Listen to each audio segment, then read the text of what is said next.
You didn't find this message by accident. Something within you is waking up, and this message is here to remind you who you really are. You are not a passive observer of life. You are the creator of your experience. Maybe you've asked yourself, how do I change my life? How do I find peace, love, success, or purpose? The answer is simpler than you might think. It's not about waiting for something to happen to you. It's about realizing something within you.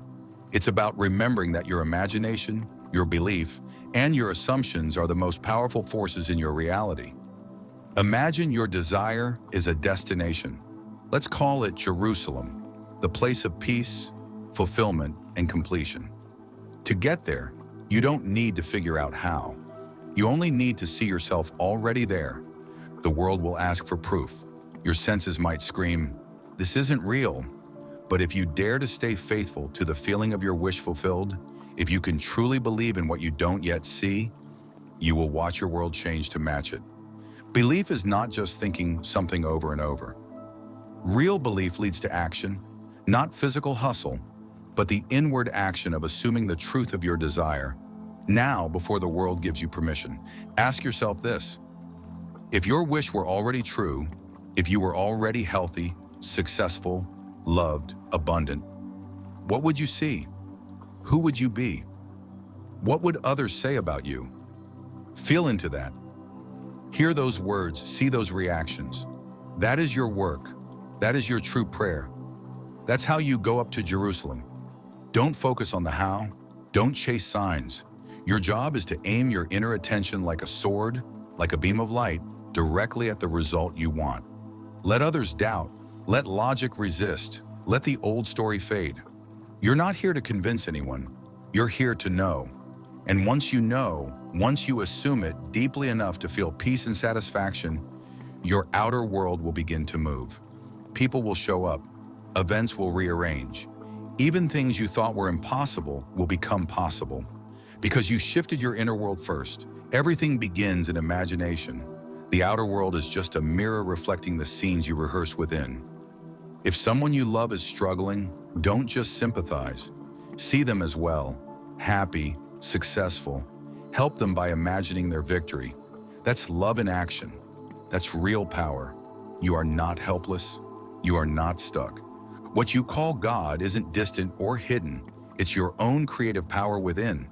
When you say I am, and you follow that with any assumption, I am healthy, I am free, I am loved, you are invoking the highest power in the universe. The moment you believe it, your world begins to move in response.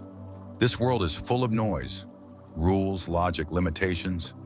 But the truth is, your assumptions override them all. Faith isn't just believing something could happen. Faith is assuming it already has. That's what makes things happen. Even if all the evidence around you says it's impossible, don't break your inner vision. Stay loyal to your desire. That is true belief. That is real creation. You don't need to suffer to be worthy. You don't need to be perfect to receive. This isn't about earning anything. It's about awakening to who you've always been. You're not a broken soul looking to be fixed. You're not waiting on a miracle. You are the miracle. If you feel that hunger inside you, if nothing in the world truly satisfies, then it means you're close. You're close to remembering. You're close to shifting from believing in the world to believing in yourself. That's the moment of transformation. That's the new birth. You don't have to shout your dreams from the rooftops. You don't have to get validation from others. The most powerful changes happen in silence, in faith, in imagination. So now I ask you, what is your Jerusalem? What is your goal, your dream, your healing, your freedom? Name it, feel it, become it. Don't wait, don't wish, assume it, and hold that assumption as sacred. You will be tested. Your old story will try to return. But if you stay faithful, not to the world, but to your inner vision, you will rise. You have the right to live a beautiful life. You are not small. You are not alone.